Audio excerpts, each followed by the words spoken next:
শুনুন সুচিত্রা ভট্টাচার্যের লেখা গোপন প্রেমের গল্প অসময়।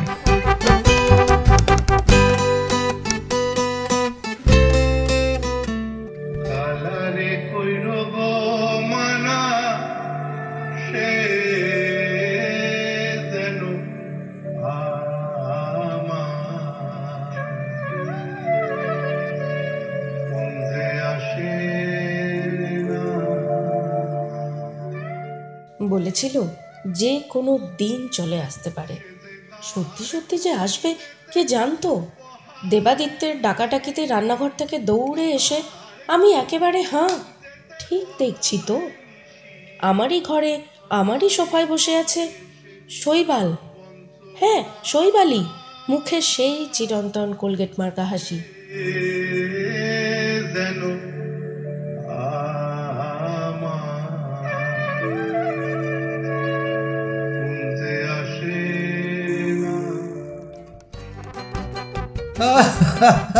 কিরে, চমকে গেলি তো? তা তো গেছি, বিশ্বাস হচ্ছে না, কিছুতেই বিশ্বাস হচ্ছে না। ওভাবে দেখছিস কি? আমি তোর সেই গ্রেট হিরো। কথা ছিড়ি দেখো, দেবাদিত্য রয়েছে না সামনে। তা দেবাদিত্য অবশ্য নির্বিকার, উল্টে হ্যাঁ হ্যাঁ করে হাসছে। আরে কি কাণ্ড! এত বড় খবর তো জানতাম না। সে কি রে, বরের কাছে আমার কথা বেমালুম চেপে গেছিস? ইস, জোর করে হেসে উঠলাম এবার। কি আমার উত্তম কুমার ছিলেন রে যে সবাইকে ওর কথা বলতে হবে। যা, আমি উত্তম হলে তো তোকে সুচিত্রা সেন হতে হয়। তোর অত গ্ল্যামার ছিল না, ছিল কি? শৈবালের সঙ্গে দেবাদিত্য জোরে হেসে উঠল। মুখটা কেমন বোকা বোকা হয়ে গেল আমার। হাসি তো পাচ্ছেই না, বরং প্রশ্ন জাগছে মনে। কেন এলো শৈবাল? শুধু আমার পেছনে লাগতে?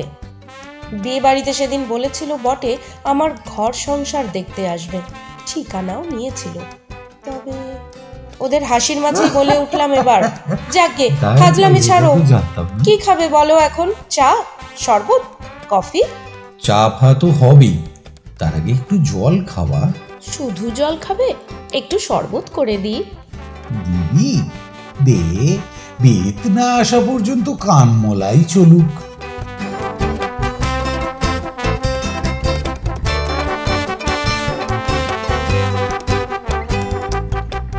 সঙ্গে সঙ্গে আমি ঘর ছেড়ে সোজা ডাইনিং স্পেসে ফ্রিজের ডালা খুলে দাঁড়িয়ে রইলাম একটুক্ষণ। কেমন যেন একটা নিঃশ্বাসের কষ্ট হচ্ছে, গলা শুকিয়ে মরুভূমি। ঠান্ডা জলের বোতল খুলে ঢক ঢক ঢাললাম গলায়। কেন এমন হচ্ছে? এতদিন পরেও কোনো মানে হয়? তুলতুলির বিয়ের দিনও ঠিক এরকমটাই হয়েছিল। সবে তখন উপহার তুলে দিচ্ছি তুলতুলির হাতে, মালা এসে এক টান, এই এদিকে আয়, এদিকে আয়। কেন? আয় না আগে, ছোটদা ভাই তোকে কখন থেকে খুঁজছে। ছোটদা ভাই শব্দটাতে এখনো এত জাদু আছে, কে জানতো।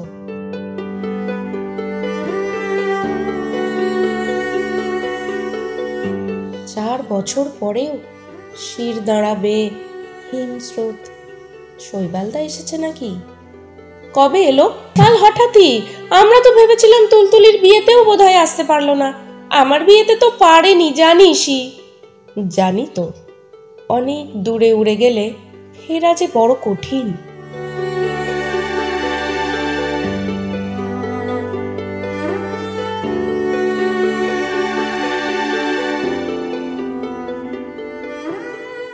মালা আবার টানলো, চল চল। ছোটদা ভাই আসার পর থেকেই বারবার তোর খোঁজ করছে, তুই কেমন আছিস, বিয়েতে আজ আসবি কিনা। বলতে বলতে মালা চোখ পাকাচ্ছে। কেসটা কি বলতো? ছোটদা ভাইয়ের সঙ্গে তোর কোনো ব্যাপার স্যাপার ছিল নাকি? গভীর গোপন থাকলে তুই জানতে পারতিস না। এছাড়া আর কি বা বলতে পারতাম মালাকে? গোপনীয়তা কিছু থাকলেও সে যে শুধু আমারই, সম্পূর্ণ নিজস্ব, কাউকে বলা যাবে না। ভালোবাসায় হেরে যাওয়ার মতো লজ্জা কি আর কিছুতে আছে? নিজেকে প্রকাশ করতে না পারার যন্ত্রণা বোধ হয় আরো বেশি কষ্টের।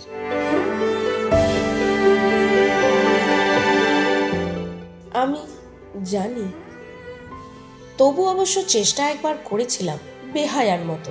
শৈবালের নিউ ইয়র্ক যাওয়ার তারিখ তখন একেবারে কাছে, ঠিক 2 দিন পরে। শৈবালের কাছে সোজাসুজি চলে গিয়েছিলাম। তুমি তাহলে সত্যি চলে যাচ্ছ? কেন, তোর এখনো সন্দেহ আছে নাকি? তা নয়, চলেই যাবে।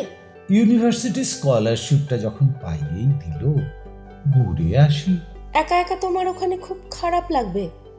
দেখো, অল্প সময়ের জন্য হলেও একটু যেন উদাস হয়েছিল শৈবাল। মুহূর্তের জন্য স্থির হয়ে গিয়েছিল সময়, ব্যাস ওইটুকুনি। তারপরই দুনিয়া ওড়ানো হাসি। যাওয়াটা তাহলে ক্যান্সেল করে দিই, কি বল? আমি কি তাই বলছি? নিঃশ্বাস চেপে বলে ফেলেছিলাম। নাটকের গ্রুপ তো ভেঙেই যেতে বসেছে, আমিও হয়তো চলে যাব। তুই কোথায় যাবি? বলেই বুঝি মনে পড়ে গেছে শৈবালের, অমনি হই হই করে উঠেছে। ও গড, তোর তো বিয়ের কথা চলছে। মালা বলছিল বটে, কতদূর পাকলো রে ব্যাপারটা? ডেট ফাইনাল হয়ে গেলে কিন্তু জানাস আমায়, আসতে না পারি শুভেচ্ছা তো পাঠাতে পারবো। এরপর আর কত নির্লজ্জ হওয়া যায়? প্রাণপণে শুধু নিজেকে ধরে রাখার চেষ্টা করেছি, কিছুতেই যেন কেঁদে না ফেলি।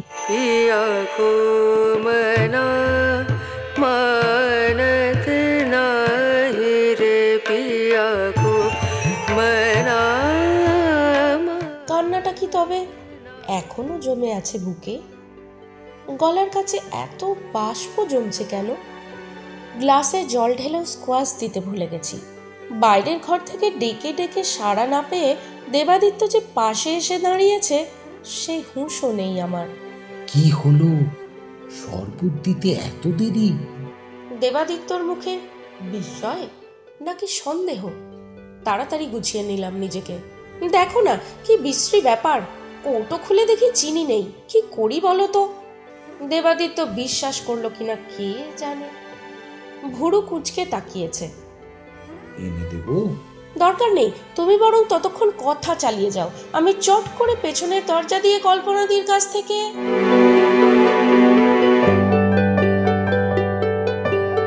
চিনির বাটি হাতে টেবিলের কাছে ফিরেও হাঁপাচ্ছি। ছি ছি, আর একটু হলেই দেবাদিত্যর কাছে ধরা পড়ে যেতাম। কি ভাবতো আমায় দেবাদিত্য? তো এ ধরনের যুক্তিহীন আবেগের এখন আর কোনো অর্থই হয় না। সুখী সংসার আমার, নিরুদ্বেগ, সুন্দর, কোথাও ফাঁকি নেই এখানে। দেবাদিত্যের সঙ্গে সম্পর্কেও না। আর একজনও এসে যাচ্ছে শিগগিরই। মাসখানেক আগে তার আসার সূচনা হয়েছে আমার শরীরে, আমি তাকে প্রতি পলে অনুভব করি।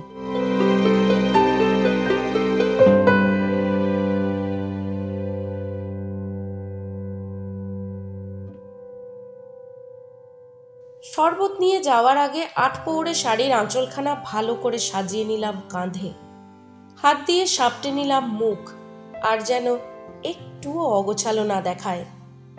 শৈবাল যথারীতি জমিয়ে গল্প করে চলেছে দেবাদিত্যর সঙ্গে। দিন 7 আছি, আর আসলে কামিং উইকে মুম্বাইতে একটা ইন্টারভিউ আছে। তার মানে আপনি ও দেশে সেটেল করছেন না? মাথা খারাপ, দেশ ইজ দেশ, এখানে না ফিরে। হ্যাঁ হ্যাঁ, এবার এসে একটা বিয়ে থা করে ফেলো। ঝটপট হাসি ঝুলিয়ে নিলাম ঠোঁটে। আমরা বেশ পাত পেরে নেমন্তন্ন খাবো।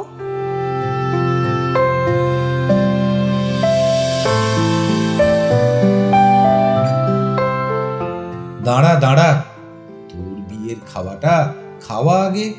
এনি ডে, এসো, কবে খাবে বলো? ওরে বাস, 1 গ্লাস শরবত খাওয়াতে যা করলি, পাক্কা 8 ঘন্টা খেতে ডেকে হয়তো না মানে, আসলে কি হয়েছে জানেন তো? দেবাদিত্য সহসা ত্রাণকর্তার ভূমিকায় বউয়ের দোষ ঢাকতে চাইছে। বাড়িতে চিনি ছিল না। সো হোয়াট, তোর আঙুলটা একবার ডুবিয়ে দিলেই পারতিস। উফ শৈবালদা, তুমি না। কপট ভাঁজ আনলাম ভুরুতে। নাও, খেয়ে নাও। দরকার নেই, তোর বর প্লেন জলে আমার তেষ্টা মিটিয়ে দিয়েছে। অর্থাৎ আমি যখন চিনি আনতে গেছি, দেবাদিত্য আবার ভেতরে ঢুকেছিল? রান্নাঘরে গিয়ে চিনির কৌটো খুলে দেখেনি তো? দেখলেও এখন আর কিছু করার নেই। অস্বস্তি চাপা দিতে কথা ঘোরালাম। তারপর কি খবর বলো? মালা শ্বশুরবাড়ি ফিরে গেছে? এই তো কালই গেল। শৈবাল শরবত শেষ করে সিগারেট ধরিয়েছে, চোখ ঘুরিয়ে ঘুরিয়ে দেখছে চারিদিকটা। বলল, তুইও তো বেশ চুটিয়ে সংসার করছিস। তাড়াতাড়ি চোখ বোলালাম ঘরটায়। এখনো ঝাড়পোঁছ হয়নি। সেন্টার টেবিলে সকালের চায়ের দাগ, টিউবলাইটের কোণে পাতলা ঝুল, বইয়ের র্যাকে ধুলো, রীতিমতো এলোমেলো হয়ে আছে সবকিছু। ইস, শৈবাল আজ আসবে জানলে একটু সাজিয়ে গুছিয়ে রাখা যেত। দেবাদিত্য আর শৈবাল আবার গল্পে মেতেছে। আমেরিকা থেকে রাজনীতি ঘুরে ভারতে এলো, বিল ক্লিন্টন থেকে অটল বিহারী, আবার ঘুরে পোল্যান্ড, জার্মানি, রাশিয়ায়। ওদের বিশ্ব পরিক্রমার মাঝে ফুট কাটছি আমিও। পেট্রোলিয়াম সমস্যা নিয়ে বেশ খানিক মতামত দিয়ে ফেললাম। ক্রমে শান্ত হয়ে আসছে মনটা। শৈবালের আকস্মিক আগমনও সয়ে যাচ্ছে।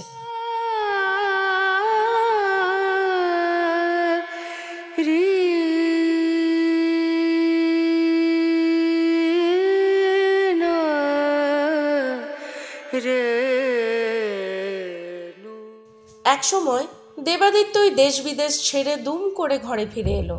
এই তুমি বসে বসে গল্পই করে যাচ্ছ, শৈবাল বাবু কি কিছু খাওয়াবে টাওয়াবে না? অপ্রস্তুত মুখে বললাম। শৈবালদাকে না খাইয়ে ছাড়বো নাকি? আজ দুপুরে এখানেই খেতে হবে, না হয় আমার পাল্লায় পড়ে দুপুরের খাওয়া আজ সন্ধেবেলায়। ওরে বাবা! কথা পুরো শেষ হওয়ার আগেই শৈবাল মাথা ঝাঁকাচ্ছে। বৌদি আজ দুপুরে হেভি অ্যারেঞ্জমেন্ট করেছে, ওটা মিস করে এখানে রিস্ক নিতে আমি মোটেই রাজি নই। ব্যাস হয়ে গেল। বলার ধরনই এমন যেন শেষ রায় দেওয়ার অধিকার শুধু ওরই, তার ওপর কোনো আপিল চলবে না। দেবাদিত্য তবু গৃহকর্তার সৌজন্য দেখিয়েই চলেছে। ওসব বললে তো চলবে না, কিছু তো খেতেই হবে। প্রথম দিন এসেছেন, সুদে বাড়ুক না, পরে একদিন উসুল করা যাবে। তা কি করে হয়? আপনি বরং ওর সঙ্গে কথা টথা বলুন, আমি এক্ষুনি। দেবাদিত্য উঠে পড়েছে। কি কাণ্ড! সত্যি সত্যি বেরোবে নাকি? আমাকে একা ফেলে? একটু আগের সহজ ভাব পলকে উধাও। দেবাদিত্য কি ইচ্ছে করে? ঝটিতে উঠে দাঁড়িয়েছি। দোকানে যাওয়ার দরকার কি? বাড়িতে যা আছে। শৈবালদা, অমলেট খাবে? কিমা দিয়ে করে দিতে পারি, কথা দিচ্ছি 5.5 মিনিটে বানিয়ে দেব। আরে তোরা হঠাৎ ব্যস্ত হয়ে পড়লি কেন? এক কাজ কর, ভালো করে এক কাপ চা খাইয়ে দে। শুধু চা নো, চলবে না। দেবাদিত্য খাওয়াবেই। একে শ্বশুর বাড়ির লোক, তার উপর বউয়ের হিরো, নিজের মুন্ডুটা তো বাঁচাতে হবে নাকি? বলতে বলতে দেবাদিত্য শোয়ার ঘরে মানি ব্যাগ নেবে। দেবাদিত্য বেরিয়ে যাওয়ার পর একদম স্বাভাবিক থাকার চেষ্টা করছি। সহজ গলায় জিজ্ঞেস করলাম, শুনলাম তুমি ওখানে রিসার্চটাও শেষ করনি?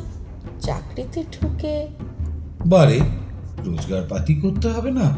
তা ওখান থেকে চলেই বা আসতে চাইছো কেন? বললাম যে আর ওখানে ভালো লাগছে না। কেন? শৈবাল উত্তর দিল না। নতুন সিগারেট ধরিয়ে হেলান দিয়েছে সোফায়। একটু যেন অন্যমনস্ক। হঠাৎ আমার বুকটা ঢিপ ঢিপ করে উঠল। শৈবালদার এই উদাস উদাস মুখ চুম্বকের মতো টানছে।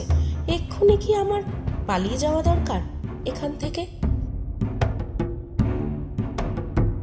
শশব্যস্ত মুখে বললাম, শৈবালদা 1 সেকেন্ড, চায়ের জলটা বসিয়ে আসি।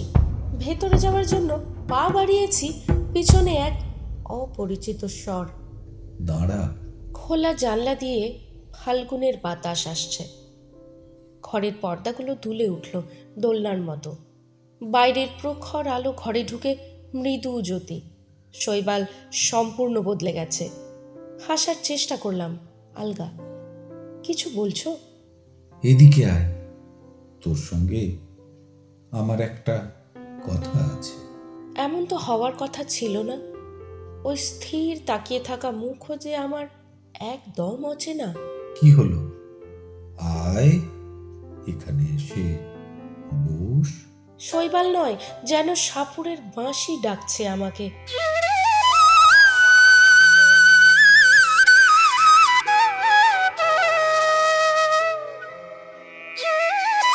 সব কেমন ওলটপালট হয়ে গেল।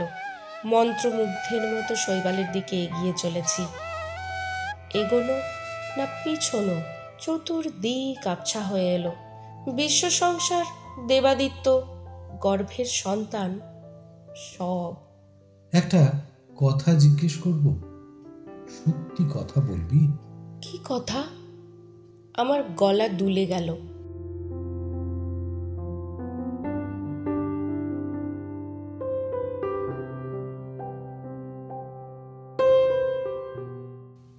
কথাটা আমার জানা খুব দরকার রে। 4 বছর ধরে কথাটা আমায় উন্মাদের মতো তাড়া করে চলেছে। শৈবালেরও গলা কাঁপছে।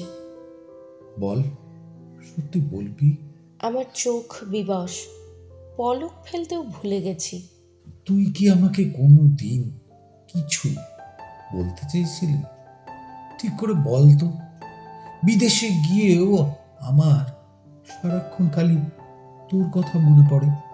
কেন? শরীরের সমস্ত রোমকূপ যেন খুলে গেল আচমকা। লক্ষ শরৎ বেজে উঠল শিরায় উপশিরায়।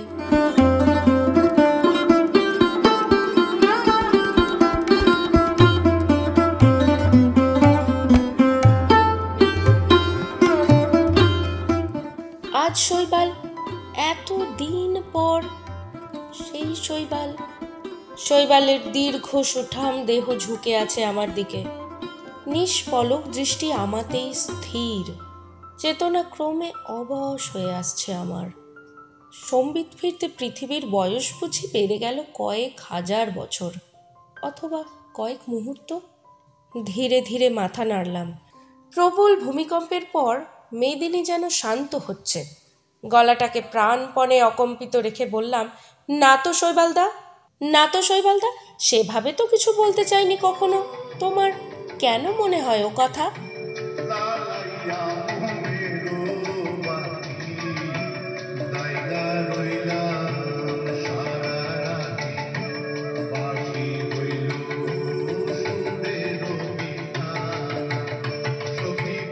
সমুদ্রে মেঘের ছায়া পড়েই মিলিয়ে গেল।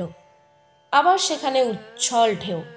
স্খলিত মুহূর্তটাকে কি অবলীলায় যে ঢেউয়ে ভাসিয়ে দিল শৈবাল।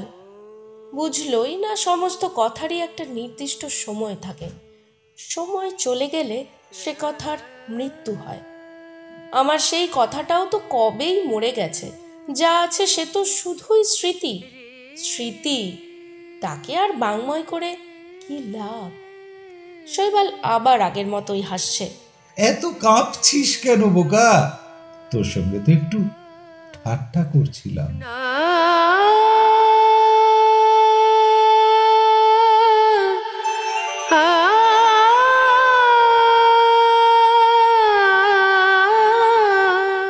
আমার 4 বছর আগের সব স্বপ্নই তো ঠাট্টা এখন।